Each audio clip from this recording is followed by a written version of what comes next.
Buen domingo a la audiencia de mi videocolumna semanal Ángulo del Fraude, en la que abordaré pues algo que no solamente está en la opinión pública, sino creo que es obligado en temas de corrupción.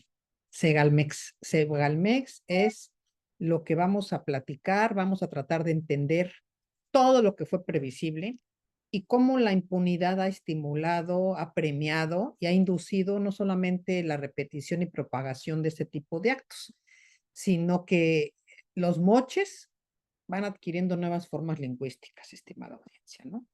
Desde pase de entrada, comisiones, donación al rey, el cover, cómo aceitamos la maquinaria. Es un cobro de piso, pues. ¿Cómo juego yo? ¿En dónde juego yo? Te preguntan. De a cómo la entrada. Fíjate que tengo alguna problemática. Bueno, con un grado tal de, yo digo que es, ya raya más allá del cinismo, no sabría cómo ponerlo, como un cártel criminal en la cual te están cobrando un derecho de piso por entrar y obtener recursos, pero al mismo tiempo los estás con ellos acompañando para jugar un juego, un modus operandi absolutamente criminal. O solamente, no solamente tienen que agradecerte que los invites a participar, porque obviamente van a tener una gran ganancia, sino que te van a quedar a deber un gran favor. Y esos favores los empiezan a pagar con departamentos, como sucedió en el caso Segalmex, con moches, con propinas. Y leímos, los que hemos leído y seguido este caso durante varios meses, vemos lo que es el diezmo, ¿no? Que también se le llama diezmo, cómo se ha hecho, cómo le dieron departamento, cómo le daban sus boletos para sus famosos eh,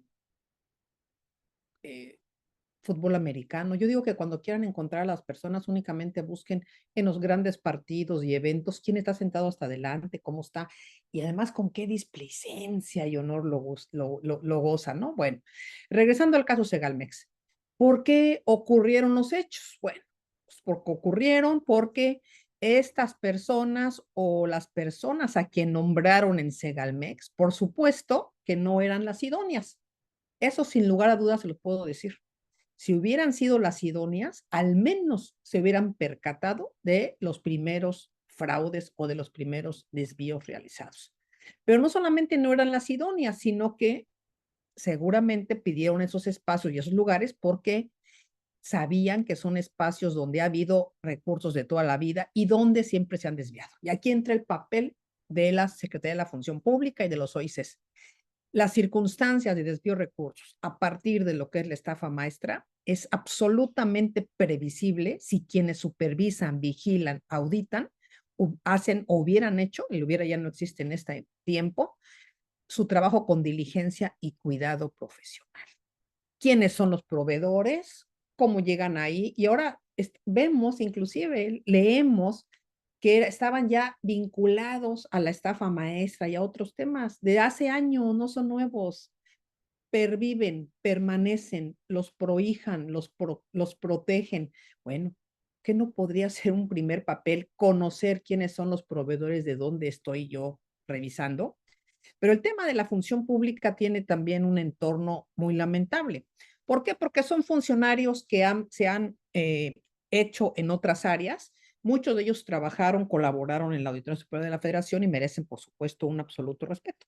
Pero yo les diría que sin lugar a dudas, el 90%, por supuesto que son nombrados únicamente para esas áreas sin el perfil idóneo, sin saber ni conocer a qué van, simple y sencillamente son recomendados. Simplemente la cercanía afectiva, el amiguismo, la parentela, la lealtad. Las historias de vidas partidistas juntos, que cuando yo estaba en este lugar, él me dio, era mi jefe, y empezamos a ver lo que pasó hace 40 años, hace 30. Entonces, lo que menos les importa realmente es trabajar al servicio del poder. Y, por ejemplo, la coordinación de OICES está en manos de alguien que fue toda su historia priista y que tuvo grandes cargos. Y yo no vi en toda esa historia, y lo conozco, por supuesto, y me conoce, un resultado, dijéramos, relevante. Yo no creo que no haya habido corrupción en más de 20 años que sirvió. Ahora le va mejor que cuando estaba con sus congéneres. El tema aquí es por qué siguen prohijando estas amistades en favor de, o más bien no es en favor de, bueno, es a favor de ellos, pero es en contra de las instituciones. Y entonces estos pactos implícitos implican que se protejan, porque esta colocación gubernamental hace que, como decía, perdón, Tlacuache, así le llamaban, yo no lo conocí, conozco a su hijo César Garizurieta, amistad que no se ve reflejada en la nómina, pues no es amistad. No, pues no. ¿Quién revisó a los proveedores de lo que se considera la operación más grande de Segalmex? ¿Quién revisó ese contrato? ¿Por qué nombraron a quien nombraron como titular del órgano interno? Pero déjense, aparte del órgano interno, vamos a poner que sea el revisor, el preventivo. ¿Por qué nombraron ahí a personas que tenían antecedentes incluso de inhabilitación? El señor Gavira, que es el que está ahorita anda prófugo, lo habían inhabilitado trabajando en Coajimalpa, imagínense, en la delegación de Coajimalpa, en un puesto menor de director del deporte. ¿Qué hacía ahí? ¿Quién lo llevó? Nos hemos dicho que necesitamos que las personas que estén en los primeros niveles, es algo para prevenir, realmente nos digan y nos informen quién o cuáles son sus méritos para colocarlos ahí. Entonces, este modus operandi no es nuevo, se ventaneó tanto, tanto, que inclusive lo perfeccionaron estas personas. Y si alguien piensa que simple y sencillamente, eh, o yo digo que es de manera ilusa, van a desaparecer mágicamente las mañas aprendidas por sexenios, si son las mismas personas que seguimos cargando como lastre por más de 40 y 50 años, pues nosotros somos los equivocados, ¿eh? Y equivocados absolutos. ¿Qué nos hace pensar que alguien que no tuvo un solo resultado como auditor en 30 años, en 40, ahorita tendría resultados? ¿Qué nos hace pensar que iba a ser un análisis objetivo del caso Segalmex? ¿Por qué el extitular sigue inclusive cobrando en la administración pública? Es vergonzoso, porque se conocen, son personas de la misma, eh, que dijéramos, de la misma escuela, y hablo también de la escuela de la universidad. Son grupos de poder que trabajaron juntos, y esos privilegios de grupo, ya lo hemos dicho, trascendieron sexenios, pandillas al servicio del mejor postor, con un menosprecio bárbaro a la dignidad colectiva. Y saben disfrazarse con piel de oveja y permanecer ocultos. Tan es así que fíjense cómo, a pesar de que el discurso diario de la presidencia, del ejecutivo, y estamos hablando ahorita del poder ejecutivo y de quien audita el poder ejecutivo, pues pareciera que no lo escuchan, porque ellos no solamente no hacen lo correcto, sino que siguen sirviendo al mismo sistema que los parió, los creció y fortaleció en el ámbito de la corrupción. De otra manera, no entendería uno cómo no pudieron observar lo que pasaba en la estafa, cómo no pudieron checar en esas áreas los contratos más importantes, no pudieron revisar, inclusive hasta hoy, informarnos cuáles han sido las actividades de investigación que han realizado. El señor René Gavira Segreste, que es al que se refieren como ex jefe de administración, ¿de dónde salió? ¿Quién lo nombró? ¿Quién decidió su nombramiento? Esa etiología es la que necesitamos conocer, porque la persona que lo nombró, desde ahí va el dedo puesto para lo que iban. Ese millonario desfalco al erario no es un mochi como cualquier cosa, es lo mismo que ha pasado durante más de 40 años.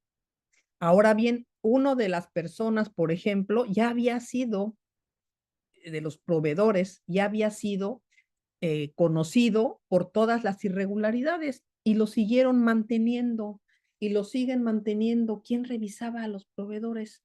¿Quién revisaba las contrataciones, los pagos, la entrega de los servicios? Hoy mismo. Bueno, pero lo más importante, ¿dónde está el dinero?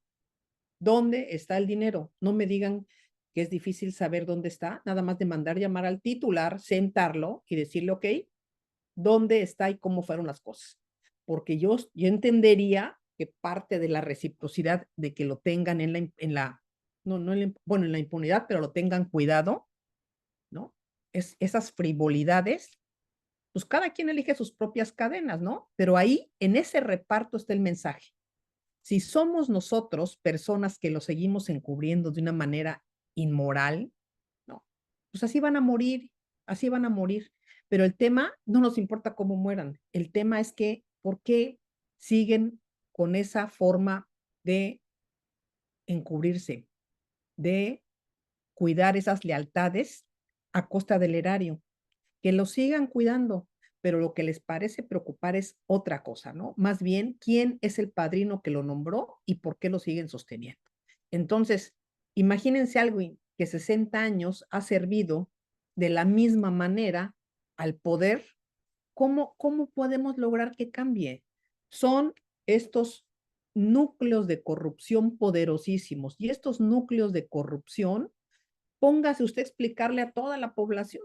Para ellos no lo van a entender nunca. Y ellos, me hablo de todas las personas, somos 125 millones de mexicanos, que estamos esperando que la corrupción desaparezca simple y sencillamente porque así se sentenció desde la alta cúpula. No es así. Para todas las personas que tienen obligación de auditar, de fiscalizar, de dar cuentas, y también la otra parte que sería revisar a los auditores y supervisarlos, mientras no les pasen a traer a su gente, todo va muy bien. Estos patrones de conducta son aprendidos porque los OICs más importantes que se refieren a los que más cobran, fíjense quiénes están en los puestos donde más cobran. La gente cercana, no la más capaz, se encubren y se protegen entre ellos. Entonces, si estas personas han vivido tantos años al amparo y servicio del partido en el poder, complaciéndose y sirviéndose a sí mismos, ¿por qué esperaríamos que estos funcionarios actuaran distinto?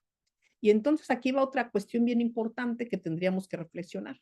No solamente no son públicos los informes de la Secretaría de la Función Pública, toda la cadena de cambios que han habido en estos años, y más en el último año, acaba de salir en estos meses una gran reforma interna, no sirven para nada más que para generar más carga y colocar a los cuates, pero en el fondo inservibles, inservibles. Significa que nada más dejan asentadas más plazas y más recursos, lo cual a mí se me hace la verdad indigno, ineficiente, y súmele todo lo demás. Y ante eso ni siquiera publican sus informes. Hay que pedirlos, y si usted los pide por transparencia y tarda y le entrega energía y fuerza, se los van a dar, que no son públicos. ¿Por qué no hay un padrón público de todos con quien deben hacerse y no hacerse contratos? ¿Por qué no están vinculados y haciendo bueno, utilizando una sistematización y auditoría forense para hacer la revisión seria de los proveedores y de las personas que están en contadurías también en los OICES? Hay nombrados, por ejemplo, en OICES, personas que en lo particular no solamente actuaron de manera criminal, sino faltando a la ética cuando ocurrió el tema de la auditoría forense y el área nuestra que fue eh, agredida. Y ahí están de titulares de OIC. Imagínense cuando no han hecho una sola auditoría en su vida, pero aparte cuando actuaron de esta manera. ¿Qué esperas de ellos? ¿Y por qué los pusieron? Bueno, pues porque su grado de mezquindad es perpetuada por la impunidad. Ahora quiero que me digan qué funcionario en México ha dicho, sí, soy responsable de este recurso, yo debí de haber hecho. Ninguno. Todos niegan recursos desviados, sobornos, alta corrupción. Todos son muy buenos para cobrar su quincena, pero cuando hablamos de esta suerte de complicidades en el que se encubren todos en un marco de acuerdos parlamentarios y partidismo, pues ambos tienen una justificación mutua. Entonces, estos depredadores tienen otra característica, son incapaces de dar la cara para dar una explicación de los hechos y sostener con argumentos serios, éticos, razonados y fundamentados qué pasó y cómo se desvían los recursos. ¿Dónde está Ovalle hoy? ¿Dónde está el titular de la función pública informándonos cómo sucedieron los hechos en un mapeo y hasta dónde va la investigación? Es de orden público y no estamos hablando de las personas, no queremos ver sangre. Hablo de la seriedad con la que tienen que explicarnos, y en su infinita arrogancia piensan que no nos deben una explicación alguna. Y entonces, pues ahí siguen las tropelías, raterías, llámenle ustedes como quieran. Este cinismo es aterrador, pero pues vamos de mal en peor porque va creciendo la estructura y no hay resultados. Pero mientras tanto, todos están absolutamente contentos porque están ganando lo que en su vida pensaron haber ganado, simple y sencillamente por ser leales a quien los coloca ahí.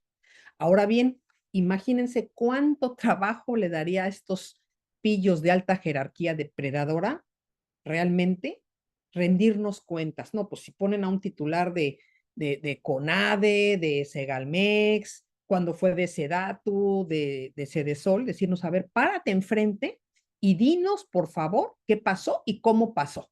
Explícanos. Pues es bien complicado porque tendrían que ponerse a leer y a informarse y esto sí no les gusta. Son sinvergüenzas con licencia. Y todo esto, créanmelo, yo así lo pienso, ha sido por la putrefacción de los partidos políticos. Ellos que los llevan al poder, los colocan y lo que menos les interesa es que nos rindan cuenta. Y entonces menos sentarlos en el banquillo de los acusados. O sea, no quieren sentarlos ahí. ¿Por qué? Pues porque no quieren, eso es exponerse, es mucho trabajo, pues, y lo que no quieren es trabajar. Entonces, un Segalmex con el mismo modus operandi que por sexenios ha operado podría haber sido distinto. La elección, ya lo hemos dicho, las mejores prácticas de quienes debieron de haber estado en esos lugares. La supervisión, la auditoría, la revisión interna a proveedores, la revisión, la automatización, los pagos, nada nuevo encontramos. Entonces, ni siquiera lo único que esto sorprende es con qué facilidad todos los ciudadanos pues nos olvidamos de los temas realmente cotidianos. Pasamos de un a otro de una manera tan rápida que bueno, ya para qué les digo. Por eso los perpetradores viven tan felices y con harta lana, asegurando futuros y generaciones. Y aquí volvemos al punto, estimada audiencia. ¿Cómo poder romper una cadena de corrupción y poder transformar nuestra apatía en voz? O sea, es bien difícil luchar contra todos porque se sienten cercanos al patrón, se sienten intocables porque son colocados a modo, porque no ha pasado nada, porque de todos modos sigue las cosas como siguen. Y bueno, para acabar este tema de Segalmex, entendemos que todo pudo haber sido previsible, revisado. Ahí trabajaba el hermano del otro pandillero de la Auditoría Superior de la Federación, porque son cuates, se colocan entre ellos, ahí está el intercambio de favores. Difícil, y eso es lo que está a la vista. Cuando les cuente yo lo que no está a la vista, bueno, pronto va a salir. Déjenme decirles nada más para cerrar ya esta charla de hoy dominical, algo importante, porque como miembro que distinto a Segalmex, perdónenme, pero no puedo dejar de decirlo, como miembro, soy miembro hace más de 13 años, si no me equivoco, del seminario de licenciatura de ciencia forense de la UNAM, honrosamente. Y no puedo guardar silencio ante lo que ocurrió con este que no tengo ni cómo llamarle, pero se llama Ricardo Rojas Arévalo, que llamó de una manera indignante durante una transmisión en vivo a la directora, amiga, colega y profesional con quien vine a hacer esa facultad hoy, Zoraida García. Es inadmisible. Y miren, las palabras no son buenas y malas. Así decía don Jaime Sabines. Son palabras, pero el contexto que se les da y la repugnancia de cómo la expresan es penoso que en un evento público donde también participaba ella, hiciera, dice hoy el director de la Facultad de Derecho, porque el evento fue en la Facultad de Derecho, desafortunado comentario. Fíjense cómo este tipo de depredadores, porque también él es un depredador, lo reduce a un desafortunado comentario. No, este señor que hoy es titular de la Facultad Contreras, que fue representante de Javier Duarte en el entonces gobierno de Veracruz y también fue nombrado notario por él, y yo no sé cómo esas mafias del poder lo hicieron llegar a director de la Facultad del Derecho. Bueno, sí sé, todos sabemos. Piensa que el control de daños es simplemente sacando un video diciendo, oye, pues lamento mucho, es increíble, y les pido una disculpa. No, ahí lo destituyó al señor Ricardo Rojas Arévalo. Eso no es lo que se espera. Por eso estamos como estamos. Estas camadas de políticos que por más de 20 años han sido como muéganos, ¿ustedes creen que le nace? Nada más vean el video donde da una disculpa. Lo está leyendo, en esa disculpa sincera, entre comillas, nada más véanse, por las afectaciones ocasionadas a nombre de la no, que lo traiga del pelo y lo siente, a que dé una disculpa pública a ella, a las mujeres, a la facultad, a la universidad. Pero ¿saben qué? Así viven ellos. Seguramente así hablan de su madre, de sus hermanas, así son. Son depredadores y no lo van a dejar morir. Este cese es como todo lo que hacen. Nada más dicen, ya fue cesado y el fondo y las investigaciones, y no nos importa cómo piense o lo que piense, cada quien puede pensar lo que le dé la gana. Nada más cuídense de cerrar la boca cuando están en un evento de esta naturaleza. Y entonces, mi solidaridad a la doctora y ojalá el director, en lugar de estar nada más grabando videos, se ponga de veras, porque ahorita seguramente tiene algunos intereses políticos de los cuales a mí ni me interesan porque no es parte nuestra quién gane o no, pero que sepan hacer las cosas distintas. Hay procedimientos por violencia política, por violencia de género, y que lo saque a dar una disculpa pública. Y lamento también que quien estaba al lado, ya lo pueden ver en redes, esos abogados, todos, vea riéndose, son igual de depredadores y desvergonzados. Esas personas no las queremos en nuestra vida, ni cerca.